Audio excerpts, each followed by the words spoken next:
Fala, gurizada de Grêmio! Aqui é o Crespo Ferraz e finalmente está começando o nosso segundo episódio do podcast Dia de Grêmio. Antes de apresentar o nosso convidado, quero dizer para vocês que estão escutando pelo YouTube que vocês podem ouvir em qualquer aplicativo de podcast. Ainda não estamos no Spotify, mas chegaremos lá. Também siga a gente no Instagram, instagram.com/diadegrêmio_, para acompanhar o que a torcida faz antes dos jogos. Bom, vamos lá. O convidado de hoje é Leandro Webster. Leandro, te apresenta e diz como o Grêmio entrou na tua vida. Fala, gurizada, beleza? Eu sou Leandro, tenho 32 anos, sou de São Leopoldo, aqui no Rio Grande do Sul, e sócio do Grêmio desde 2013 e integrante do movimento Grêmio do Prata, um dos movimentos políticos do Grêmio. Falar como o Grêmio entrou na minha vida é uma coisa meio... É meio difícil a gente falar porque eu já tenho ditado, né? Que a gente troca de carro, troca de casa, de emprego, de esposa, mas não troca de clube. Então acho que foi... Meu pai, ele sempre foi muito gremista, né? O único gremista entre os irmãos dele. E por algum motivo, o meu irmão não gostava muito de futebol quando era mais novo, não dava muita bola, né? Ele que é mais velho que eu, no caso.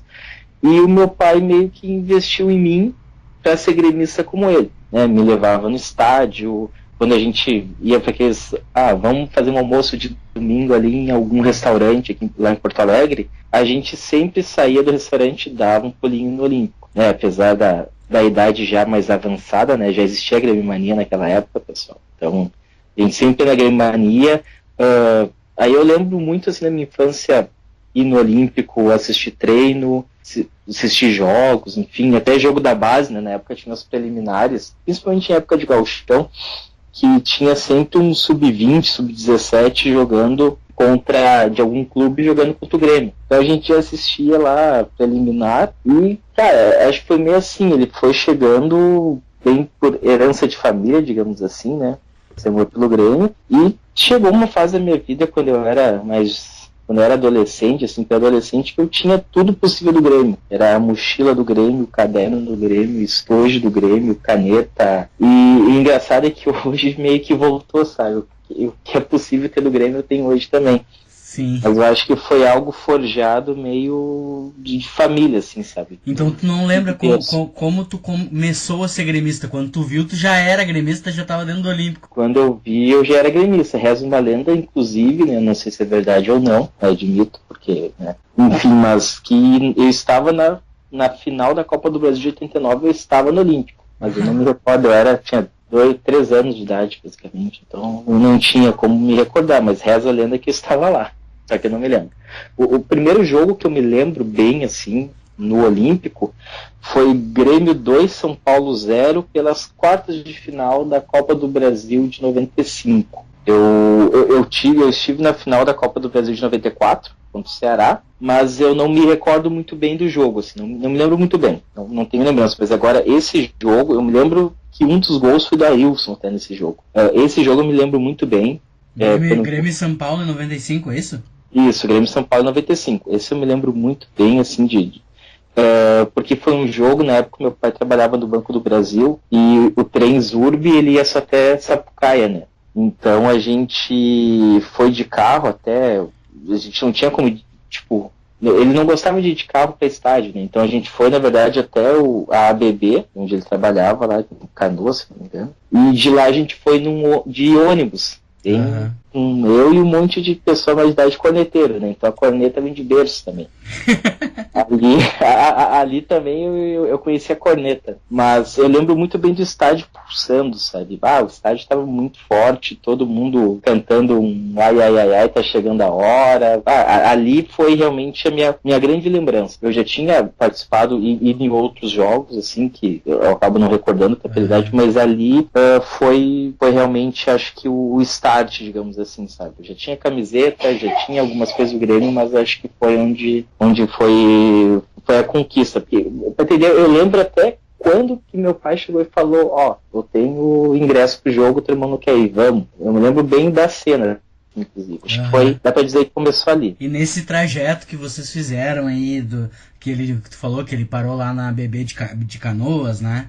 E nesse trajeto vocês foram encontrando outros gremistas, foram fazendo festa, Tá, tu era uma criança, mas teu pai, por exemplo, foi bebendo, foi escutando um radinho, como é que foi? Não, escutando rádio, né, no carro. Aí quando a gente chegou lá na BB, já tinha os amigos do meu pai, eles estavam tomando cerveja, né? Na época não era uma lei seca que tinha, né? Tinha uma tolerância de álcool para tomar, então tinha umas latinhas de cerveja pequenininhas que era a Antártica Festa. Bah. Que era o ideal, tipo, se tu tomasse aquilo, tu tava no nível, digamos assim, de álcool permitido. Então eu lembro que eles tomavam, você quer tomar uma, né? Eu lembro de ter visto várias, mas são detalhes. Só que eu lembro de ter muitas. Enfim, a gente tá falando de 95, né? Sim. As coisas eram um pouco diferentes. Eu lembro que, se tu visse alguém, estamos passando perto de um local que sai com Colorado, todo mundo sai da janela, porque o ônibus, inclusive, dessa noite foi apedrejado por colorados, então era um ambiente mais hostil do que os dias de hoje. Mas eu lembro que foi muito legal, porque eram os colegas de trabalho dele, né?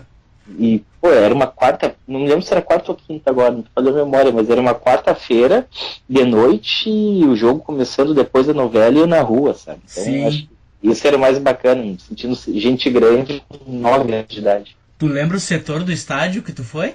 Eu não lembro não, mas era em cima da social, sabe? Mas eram nas cadeiras, na cadeira superior.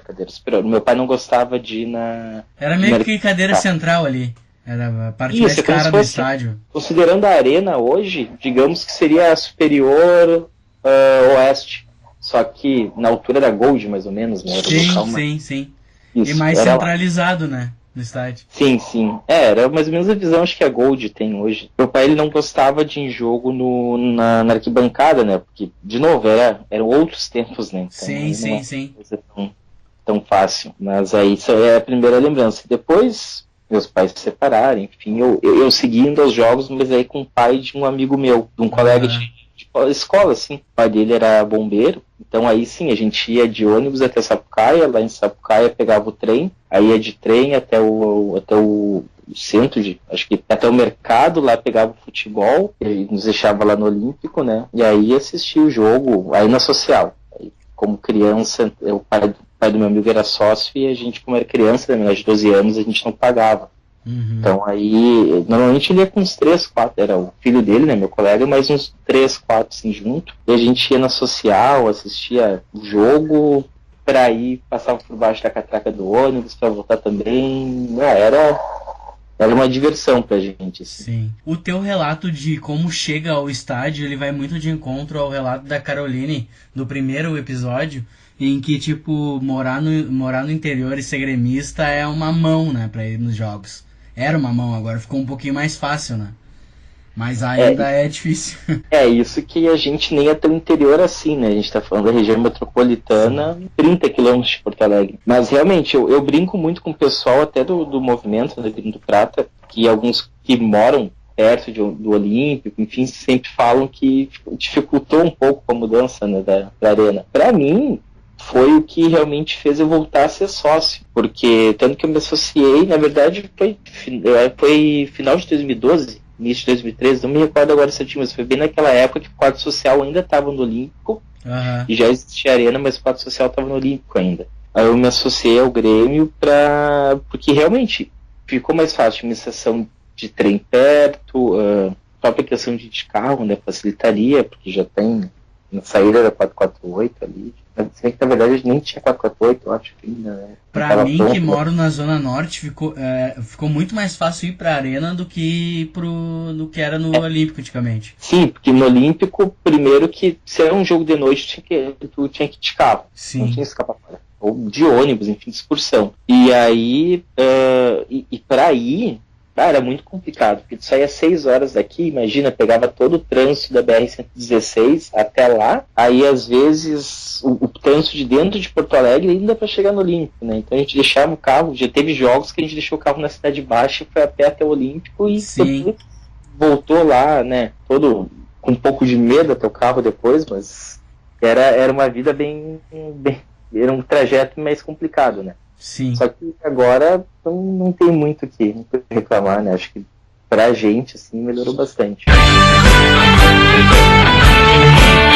Um dia de Grêmio inesquecível que tu já viveu, pode ser depois de se tornar adulto, de ter responsabilidade, de poder beber com responsabilidade, ou não, né? Um dia de Grêmio inesquecível que tu já viveu. Um dia de Grêmio inesquecível. Aqueles que tu acorda de manhã, pega a tua regata, teu coletinho, tua camisa, vai pro estádio e só Deus sabe o que vai acontecer. Na verdade, acho que eu posso dizer que até ampliando um pouco mais, né? Na época do Olímpico, eu não tinha o conceito de dia de Grêmio. Justamente porque eu comentei que era pra gente chegar, enfim, às vezes a gente chegava, o meu dia de Grêmio na época do Olímpico era chegar lá, tomar, assim, ou uma cerveja, nem isso, às vezes uma água, enfim, ir no museu, dar uma passeada, e entrar pro jogo, acabou o jogo, esperar um pouco tanto sair enquanto com o cachorro quente ir embora. Sim. Resumir é isso, né? Aí na arena eu comecei a viver mais, digamos assim, isso. Então até isso acabou mudando a experiência de como eu consegui aproveitar o estádio. Mas eu acho que um dia de Grêmio inesquecível, acho que sem dúvida o primeiro título que a gente teve na arena. Cara, eu lembro que bem na época eu tava trocando de emprego, e como eu já não estou mais em uma das empresas, eu posso falar agora, né? Mas eu tava trocando de emprego, e eu estava trabalhando mais ou menos meio turno em cada empresa, era uma fase meio de transição. E aí eu disse para uma empresa, amanhã eu vou cheguei na empresa A e falei, amanhã eu vou trabalhar o dia todo na empresa B. E cheguei na empresa B e falei que amanhã eu ia trabalhar o dia todo na empresa A. Mentira! Exatamente. Aí era, a final foi na quarta, né? Eu me lembro que eu estava em São Leopoldo, eu fui para uma reunião na nova empresa já, que era em São Leopoldo mesmo. Até o meio-dia a reunião acabou, eu fui pro carro, já peguei aí a Júlia, né, minha namorada, ela já estava me esperando aqui no centro mesmo da cidade. Peguei ela, a gente foi pra arena. Sim. Então a gente fez uma churrascada, né, tem o pessoal do Racha ali na frente da sede de Grêmio do Prata. Eu não era integrante do movimento Grêmio do Prata ainda, né, eu já ajudava, auxiliei, assim, participava, mas não como integrante, até porque era uma época que eu não estava com tempo disponível para poder participar de fato, né? Então eu não achava justo só, sou integrante, mas sem poder contribuir de fato com alguma coisa. Aí a gente chegou lá e começou churrasco cara, o meu grupo de amigos de São Leopoldo, digamos assim, sempre teve vários assadores. Então eu nunca precisei assar. Eu comecei a assar mesmo antes do jogo do Grêmio, que não tinha ninguém para assar, e deixa que eu faço e, né, vai na tentativa e erro. E esse dia a gente assou muita carne, era muita cerveja. Foi então do meio-dia que eu cheguei lá, acho que era 1h da tarde. Imagina o jogo às 9 horas, né, 9h45. Sim, cara, ali foi muito engraçado, e chegava carne de tudo que era lado, e chegou aí um pernil de ovelha pra assar. Caralho. Onde já tava até escuro, não tinha nem como ver, aí eu olhei assim... Não tinha nem carvão mais. Não, carvão eu sempre... Até o carvão até tinha. Aí eu olhei pro Davis, ele trouxe, eu falei, cara, o que eu faço com isso? Ele, toca no fogo, vê o que dá. Aí a gente assando no escuro, com lanterna no celular, pegou... Isso vocês estavam ali na frente do Grêmio do Prata ou lá no pátiozinho? Não, na frente da sede do Grêmio do Prata. Ah, beleza. A gente estava bem na calçada mesmo. E foi um dia que porque a gente saiu de São Leopoldo, deixou o carro já num estacionamento fechado na Cidade Baixa, né? Minha namorada, ela morava na Cidade Baixa na época. Sim.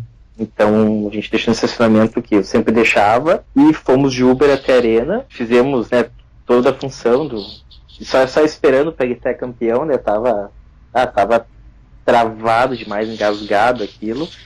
E depois a gente foi pra Guete, né? A gente chegou lá na casa dela, eu acho que era umas 5h30 da manhã, assim. Qual dos títulos que foi esse que tu tá falando? Copa do Brasil. A primeira, aquele que tava. Tá. É que assim, cara, não existe comparação em título de Libertadores, né? Sim. Mas é que, em questão de, sabe, do bota fora, digamos assim, sim. Fora de poder xingar e gritar campeão, acho que foi muito incrível isso aí. Não teve, eu coloco no mesmo nível da Libertadores de 95. Sim. Em questão disso, de se emocionar com o título. A Libertadores de 95 foi o primeiro título que eu vi, assim, consciente, né? Aham. Como eu comentei, eu fui no jogo da final de 94 lá da Copa do Brasil, mas não tinha, Sim. né? E aí, o Gauchão de 95, Gauchão, né? Naquela época como eu falei que a corneta vinha de berço, né? Na época eu já olhava, eu quero um Gauchão, né? Isso aí não é nada. Então, mas aí eu coloco no mesmo nível, assim, que foi o primeiro título, de fato, assim, que eu me recordo de ter visto, e o primeiro título da Arena, que foi a Copa do Brasil, que foi a redenção, digamos assim, do time. E o trago foi grande nesse dia? Nossa, no outro dia. Eu sei que foi grande porque no outro dia foi terrível, né? Dor de cabeça, mas justo. Que depois a gente ainda foi pra Guete, né? Na verdade, a gente ficou esperando.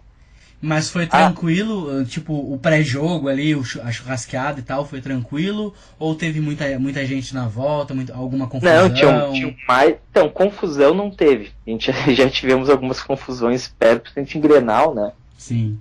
O fluxo é o caminho, né? Sérgio Guilherme Prata fica no caminho do trajeto aí na Leopoldo, né? Sim.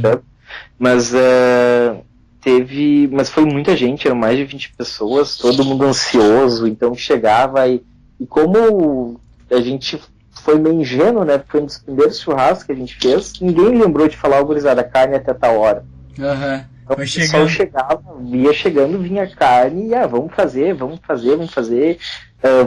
Vai sair pra comprar gelo, beleza, já sai, traz mais carvão, vai indo, Sim. traz mais pão, e foi a churrasqueira foi sendo retroalimentado o tempo todo, né? Sim.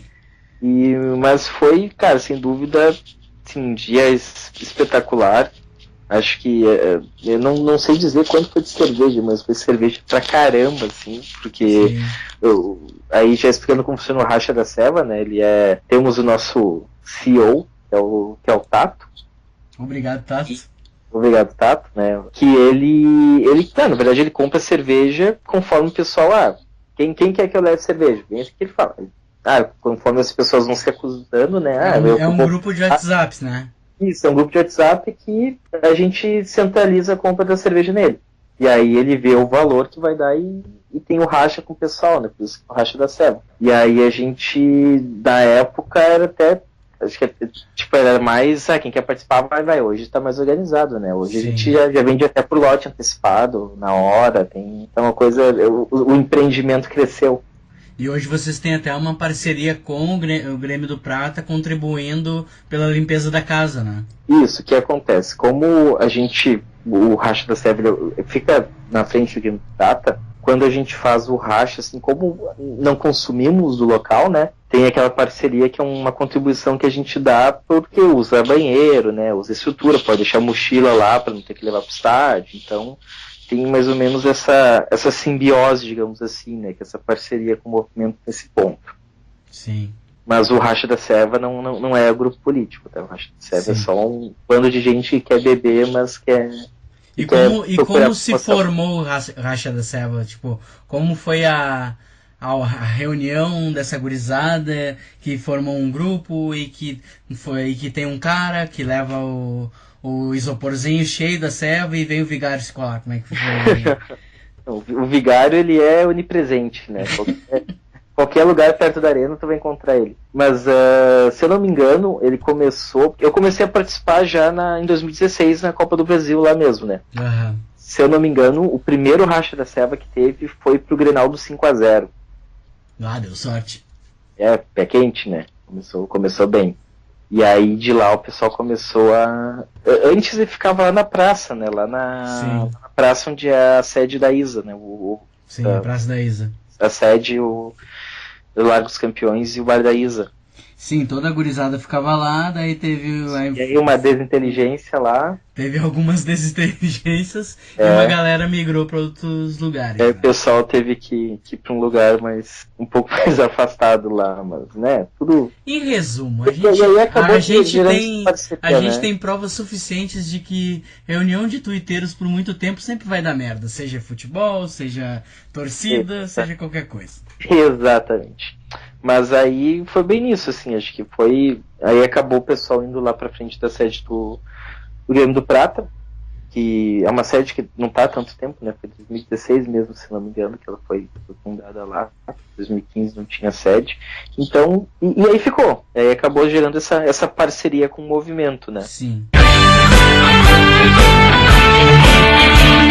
Leandro, eu tenho uma vez tu me contou uma história sensacional, que foi quando tu se envolveu em uma confusão lá na Praça da Isa mesmo, e depois teve até um rolo no G-Crim. Gostaria dessa história. Conta pra nós.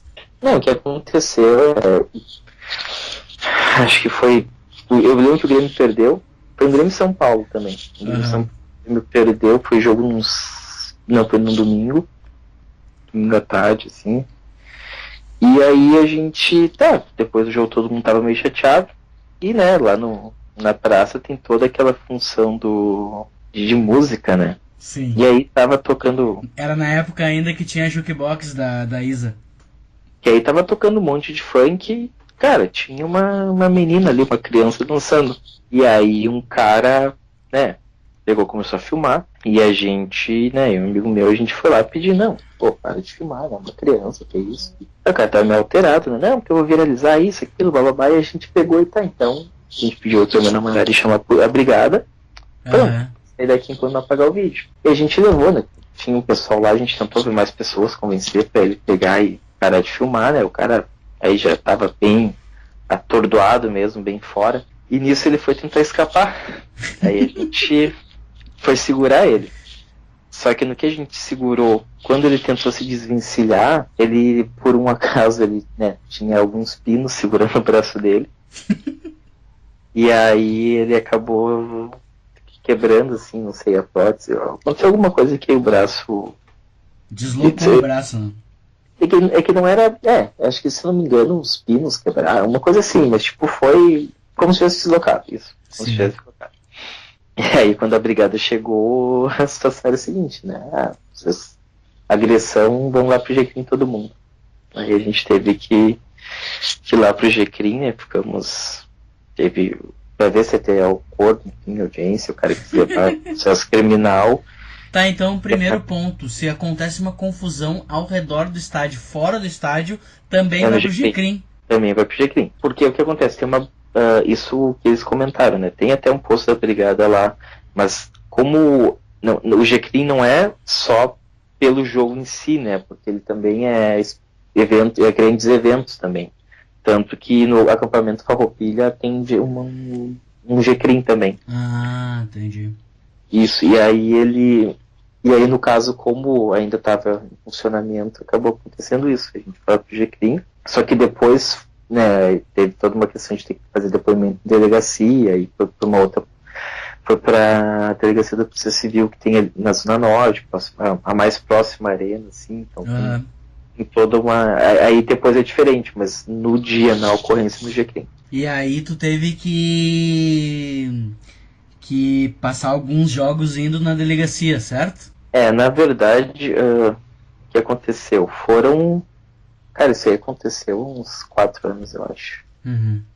E só 2016 foi mais de 2017, que foi quando o Ministério Público apresentou um acordo.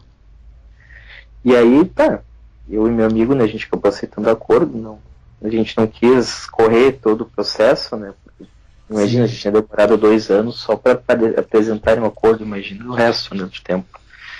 Então a gente, vamos citar o acordo, beleza? Nisso foram 10 jogos do Grêmio que tinha que representar a delegacia, dentro de casa ou fora de casa, né? Independente do mando de campo, foram 10 jogos seguidos. Eu tinha que me apresentar. E como é que é essa apresentação? Tu chega lá e faz o quê? Como é que fica? Tu ganha uma cartilha que aí o pessoal pega e carimba, né? Aí na delegacia, assim, né? É tipo aquelas promoção que tu carimba 10 e ganha um chopp. Mas tu ganha a liberdade, assim. Tu vai cantar ali. Mas, aí como é que é lá? Tu chega aí? Não, tu te apresenta, né? É que, cara, assim, eu me apresentei tanto em São Leopoldo, quanto em Novo Hamburgo e em Porto Alegre. Dependendo de onde estava, Então, lá em São Leopoldo, em Novo Hamburgo, São Leopoldo, eu só me apresentava e tinha que esperar, né, o horário do jogo. Sim. Chegar, se o jogo era às 4, tinha que chegar às 15 para as 4, e aí esperar e ficar até o final do jogo, porque na verdade precisava, ele assinava assim a hora que tu chegou e depois a hora que estava te liberando, né? Uhum. E aí tirar uma foto e mandar pro WhatsApp lá pro tribunal, para mostrar que modernidade. Mesmo para mostrar que eu estava lá, né? Uhum. Então, e aí foi isso, foram 10 jogos que eu acabei. Porto Alegre, isso aqui, em Porto Alegre teu processo é um pouco diferente, mas o pessoal tinha que assinar um papel, uma coisa assim, ainda não precisava mandar foto pro WhatsApp. Nessa galera que precisa se apresentar, que normalmente não é só tu, né? Fica lá todo mundo falando sobre... Todo mundo se encontra. E aí, galera, chegamos aqui no GCRIM. Mais ou menos, não tanto, né? Mas, cara, tipo, tem pessoal que tu vê que tinha punição de mais tempo, né? Minha até foram 10 jogos, não foi muito. Mas o pessoal já se conhecia, assim, já chegavam lá com chimarrão. Na verdade, tu precisa ficar lá aguardando o jogo acabar. Então, tu acaba conversando com o pessoal, né? É os amigos da delegacia de Grêmio. Mais ou menos. Mas, cara, então faz parte, né? A gente acabou indo. O último jogo de punição que eu tive foi aquele Grêmio Corinthians, que a gente acabou perdendo de 1-0, né?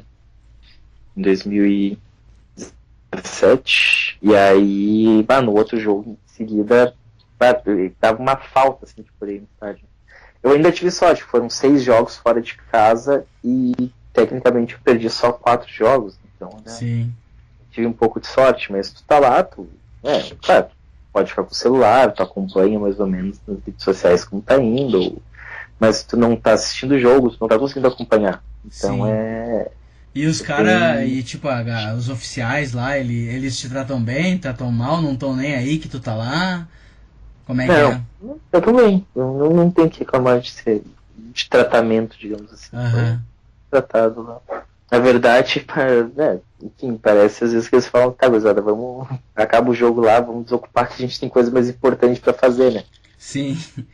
E, né, na verdade, que a gente tá lá por, enfim, no meu caso, mas tem gente que tava lá que era por bater boca na cadeira, porque alguém sentou no lugar, aí deu uma briga e... Sim. O próprio acordo feito no GCRIM acaba tendo essa punição, né? Então tem de tudo. Tipo, eles mesmo não facilitam essa parte, no caso. Poderia tudo ser resolvido sem uma punição dessas de punição de jogos lá e vocês estão lá ocupando o lugar à toa.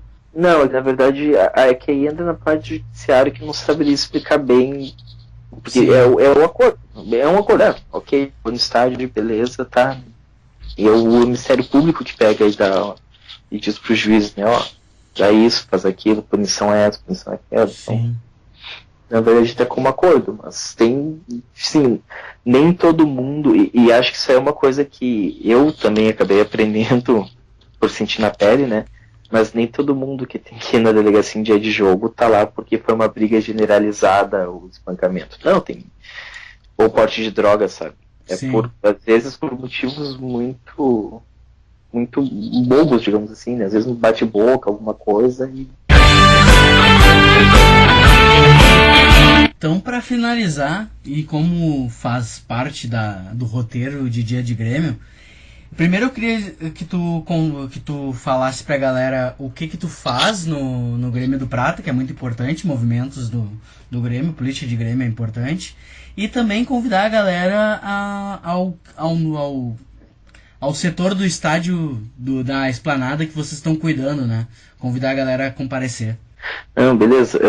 Primeiro do movimento, né? O movimento Grêmio do Prata, ele foi fundado no dia do aniversário do Grêmio, 15 de setembro, em 2008. Sim. Então temos aí 10 anos de caminhada, né?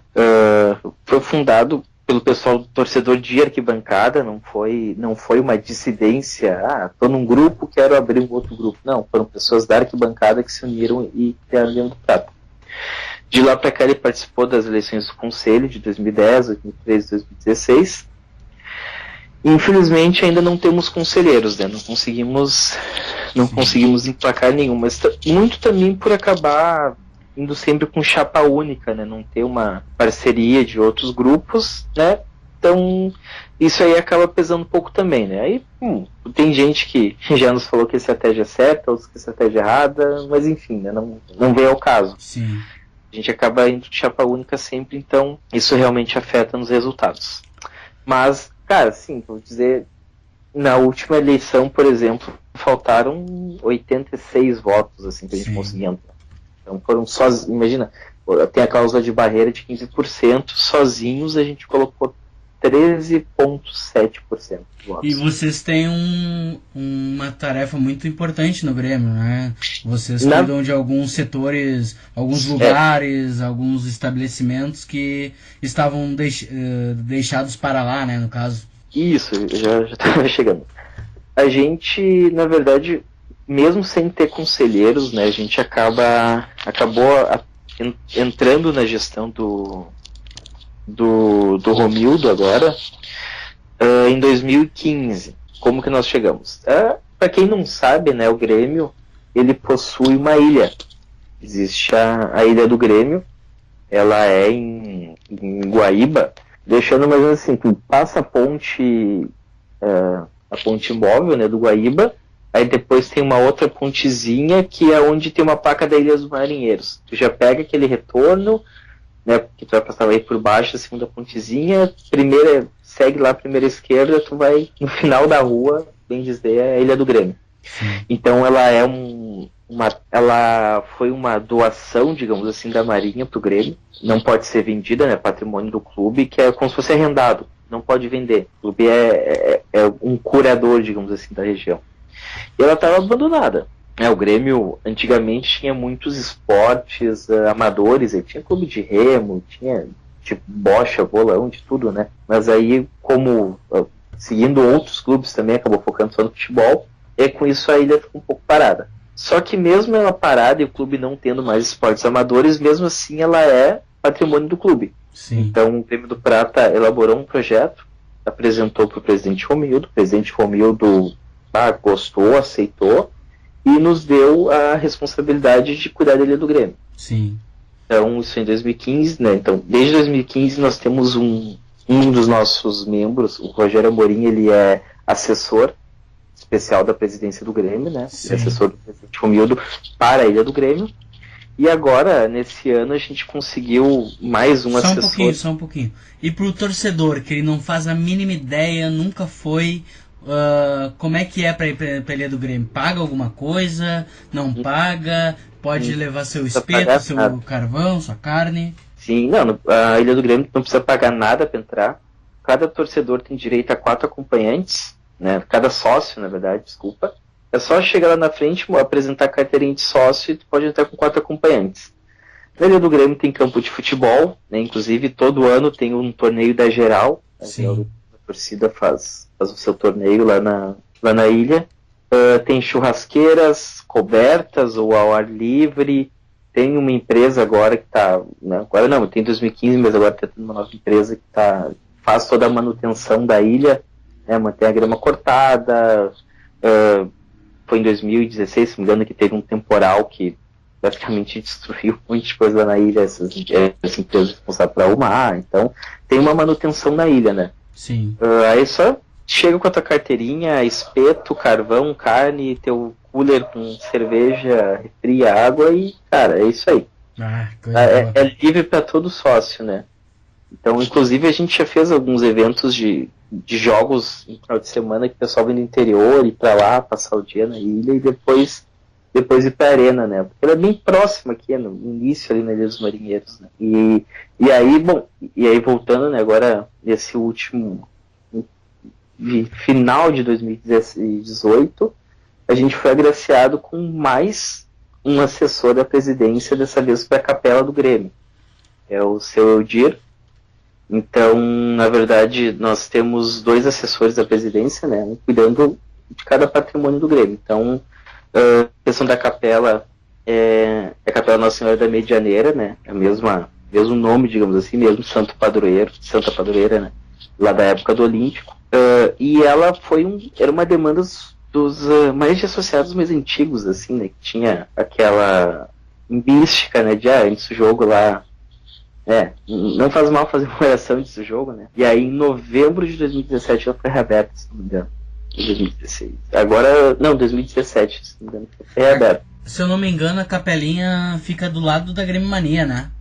Não, ela fica do lado do museu. Pra quem tá na esplanada, né? Tem a Calçada da Fama. Em frente à Calçada da Fama é o museu. E aí, considerando para quem vai em direção à arquibancada norte, pro lado norte do estádio, tá a capela. Isso, ela é menor que a do Olímpico, assim, mas ela já... Tudo que tinha na capela do Olímpico foi transferido para a capela da Arena do Grêmio, né? Então ela já tem a mesma estrutura.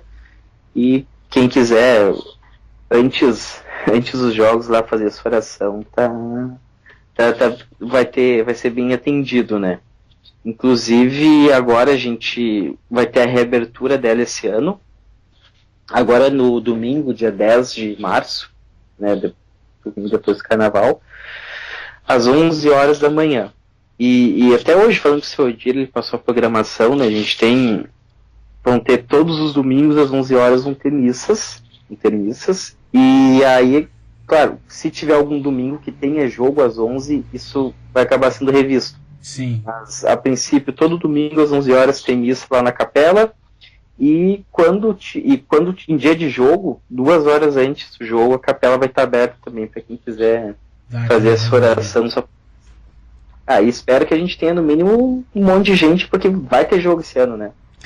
Ela Antes de vocês assumirem a capela, ela não fechada? estava assim com uma rotina, digamos assim, né? Tinha batizados, assim, eu me lembro de amigos que batizaram filho lá, mas ela não estava com uma rotina de funcionamento. Ela abria antes do jogo, né? Tem um segurança que cuida, então ela abria também, mas não tinha uma rotina.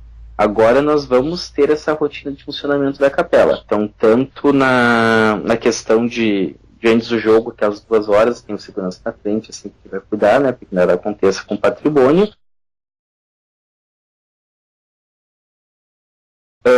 Vão ter missas todo domingo, e vai ser possível, quiser fazer batizado, né, de crianças e casamento. Então, vão ter mais 2 eventos possíveis de serem feitos na capela. Já tem 4 padres que estão acertados, assim, que vão rezar as missas lá. Que legal. Dos gremistas, tem padre de tudo que é canto e são todos gremistas, né? Acho que é bem bacana. O seu Edir foi atrás de padres identificados com o Grêmio, né? Que legal. E aí, inclusive o pessoal que vai tocar, né? O pessoal que vai tocar também. A gente tem a tendência de serem gremistas, então é bem bacana, para ser uma coisa, vai ser uma missa, tem todos os ritos litúrgicos, obviamente, né? Já canta e já vai pro jogo.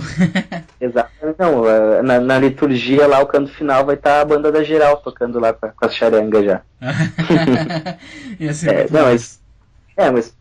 Enfim, brincando um pouco, né, mas não, ela vai seguir os ritos litúrgicos, é uma capela, né, ela segue essa questão, mas vai ser um pouco diferente, né? Isso é dentro do estádio, né? Até diferente da do Olímpico, que era uma capela fora de estádio. Isso aí é dentro do estádio, isso é embaixo da arquibancada. Então é uma experiência bem bacana, assim. Ela reabre agora domingo, dia 10. Então era isso, gurizada. Muito obrigado, Leandro, por apresentar por contar as histórias de Dia de Grêmio e também apresentar 2 serviços de Grêmio que talvez o torcedor gremista não conheça ainda, ou já conhece, mas não sabe como funciona. Estamos encerrando o 2º episódio do podcast Dia de Grêmio. Vocês nos encontram no Instagram, Dia de Grêmio _. No meu Twitter tô na folga, ainda não temos um perfil, nem teremos. Leandro, para finalizar tuas redes sociais e um beijo pra galera. Então, gurizada, um abraço aí, muito obrigado a todos que ouviram. Eu acho que eu posso dar um recado além de... Pode, claro, pode. Beijo. Cara, assim, não sou tão velho, mas um aviso aqui, possivelmente é um pouco mais do que eu. Vivam esse momento do Grêmio, aproveitem esse momento, sejam sócios, contribuam, como você não pode ser sócio, cara, tentem no jogo, tentem se aproximar, que seja, aproveitem, porque a gente está vivendo um momento incrível, mágico no clube, usufruam desse patrimônio que é toda a torcida, né, como eu falei, exemplo, Ilha do Grêmio, que dá para ser aproveitado em dia que tem jogo à noite também lá antes, tem a capela um pouquinho antes do jogo, a gente tem o Museu do Grêmio, tem a Calçada da Fama, que é a história do Grêmio, né? São todos jogadores que têm o histórico do Grêmio ali. Vivam o Grêmio, porque o Grêmio é uma coisa incrível. Acho que ele serve como um imã para atrair coisas outras. Para mim, ao menos, foi assim. Eu Sim. conheci grandes pessoas pelo Grêmio, né? Inclusive o Crespo eu conheci através do Grêmio. Então, assim, vivam o Grêmio, aproveitem o clube e esse momento mágico que a gente está vivendo. E é isso, bom, redes sociais, no Twitter, Leandro Webster, Instagram também, e Facebook também, facebook.com/, Leandro Webster, tudo padrão para facilitar. Então tá, pessoal, e até uma próxima. Sou o Grêmio, este